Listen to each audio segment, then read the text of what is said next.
I'd like to welcome you to Road to the White House, the massive open online course, or MOOC, that I'm teaching this semester. I'm David Caputo, Professor of Political Science at Pace University in New York City.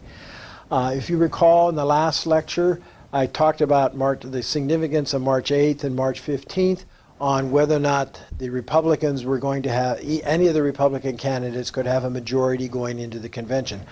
Everyone is assuming that Secretary Clinton is clearly out front, clearly marching towards getting her majority, and that may in fact be the case.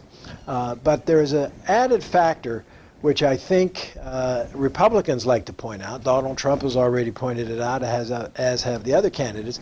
But there's another factor which could make a significant difference in this particular race, and that deals with Secretary Clinton's emails. Now, I know you may share Bernie Sanders' comments, and you're sick and tired of hearing about the emails, but for most Americans, they know very little about exactly what is the email controversy, what has caused it, and what are the likely outcomes. So I want to spend a few minutes on that right now.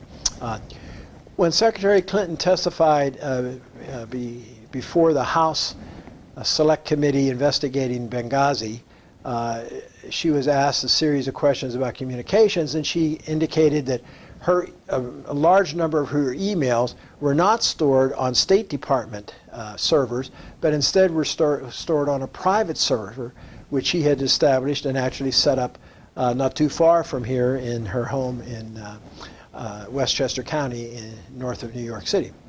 That immediately drew a lot of attention. So let's get to the specifics as we know them now. This is based on a variety of the press reporting and the testimony that's been given. We know that approximately 31,000, a little bit under 31,000 emails were sent through this server. Okay? Those emails resulted in 43,000 pages.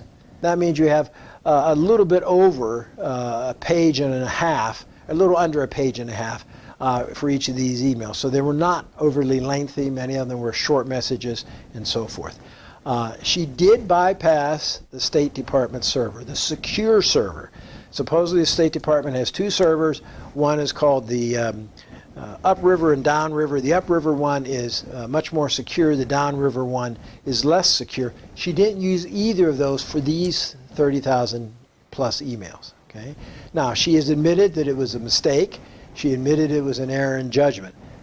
However, that is not going to be satisfactory till a variety of things happen. So, as these emails have been released by the State Department, and supposedly they are now all released, but one has to wonder, at some point, isn't someone going to find another 5 or 10 or 20 or 100 that somehow they missed, with 30,000 plus being thrown around? So this has clearly been a slow process in terms of releasing them, so slow in fact that the federal judge overseeing it has been very critical of the State Department for not moving quicker. State Department argues that one of the reasons it cannot just release the emails is that each email has to be studied to see whether or not what type of information is contained. Okay? So this is where the rub comes in. This is where the difficulty comes in. So of the approximately 31,000 emails, we know that 65 of them, we believe, were classified as secret. Okay? 22 were classified as top secret, and with a designation called SAP, which means Special Access Programs. And we know that 2,028 of them were marked confidential. However, and this is the important point, none of them had those security classifications at the time that Mrs. Clinton and her members of her staff used the server. These have only been classified that way after the fact. Okay? So she did not forward any classified, either top secret, confidential, or top secret SAP type documents. At least has not shown that to date, and I think that will probably be the case. So now, what are some of the speculations about what may have been in these various emails, okay? We know that the ones marked confidential, most of those have been released. The 2,000 have been released, and they've been, quote, redacted, means that sometimes a name or a phrase has been reduced, has been eliminated. But those are largely fairly routine. The interesting one, and the ones that are causing the concern, and you'll hear Donald Trump argue that Mrs. Clinton should not be permitted to run. She's going to be indicted. You hear Ted Cruz argue that if he's elected, he'll see that she's put in jail, so forth and so on. A lot of that's campaign rhetoric. Nonetheless, we'll see what happens. Again, I want to make sure that you understand, none of the emails that have been released to date, even those that have not been released that have different types of security classifications, none of those were classified that way when they were sent by Mrs. Clinton and her staff. Okay? So her initial argument and reason for saying that she was concerned, but she did not pass any classified information through the server, is still stands and is still relevant. All right, now the concern here, that, and the point that she raises, is that she is involved. She's a victim of a dispute between the Central Intelligence Agency, the CIA, and the State Department in terms of how secret these documents are. And it appears that one aspect of this is the CIA program to eliminate Taliban and ISIS leaders using drones. Some of that information was included. At that point, it was not classified. Since then, the CIA has insisted that it be classified as top secret SAP. Special access programs. So you can see how you have a bureaucratic dispute while at the same time you have a political dispute. Many of these dealt with a variety of issues: drone strikes, CIA operatives in Pakistan, how some members of the State Department were dealing with the various crises that they had to deal with, how members of the Senate were putting pressure on them, and so forth and so on. Make a long story short, one of the things that happened was that the Inspector General of the State Department said that he thought that this would best be done, best reviewed by it was the CIA Inspector General, Charles McCulloch III, who felt that this would best be reviewed by having a Justice Department probe. Justice Department has set up a probe, and it includes the FBI investigation. It's been going on for a number of months now. Recent days, there's been some impression that it will be finished by May. But let's talk about the various investigations. You have the FBI doing something. You have the State Department Security Office doing an investigation. You have the CIA Security doing something. You have a private lawsuit by Judicial Watch. This is a conservative group who are arguing that they should get more information about these emails because of the implications that one of Mrs. Clinton's staff members was being paid above government grade because of the quality of her work, and the need to pay her more. A federal judge has agreed with Judicial Watch and said that they can depose a number of individuals, and has also indicated that they may even be able to depose former Secretary of State Clinton at some point. So now imagine, in the middle of the campaign, Clinton has to be deposed by Judicial Watch.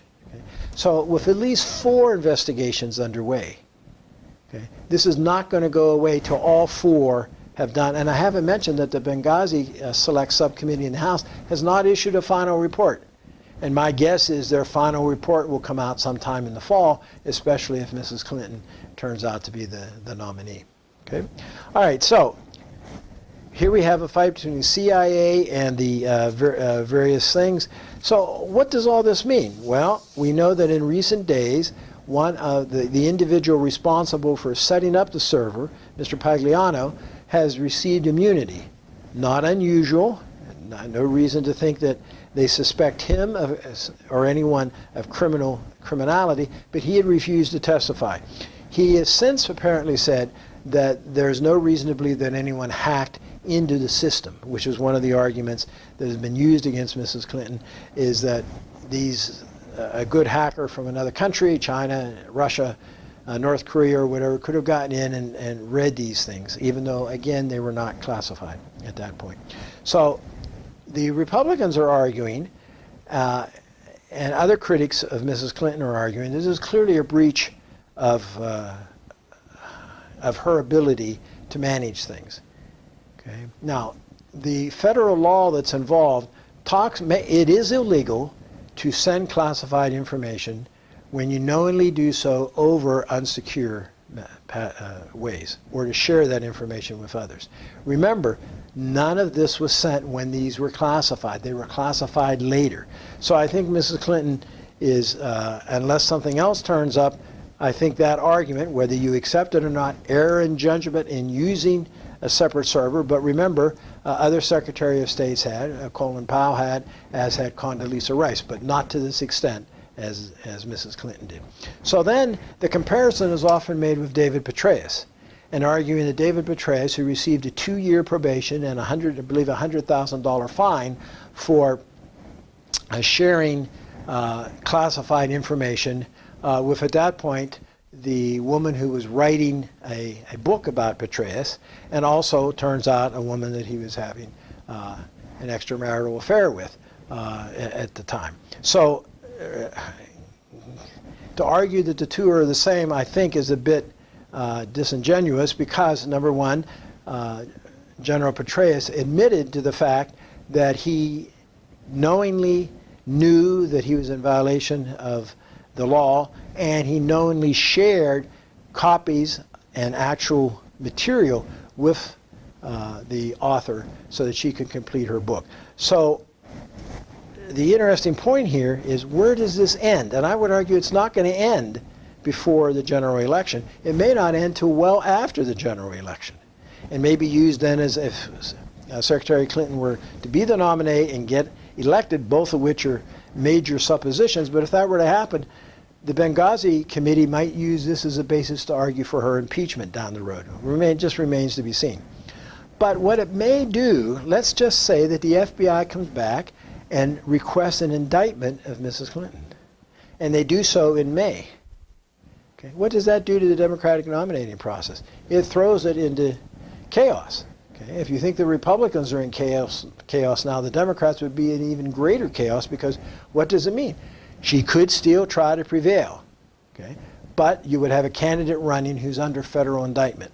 I would argue that politically that would be very, very difficult for the Democrats to carry her to victory.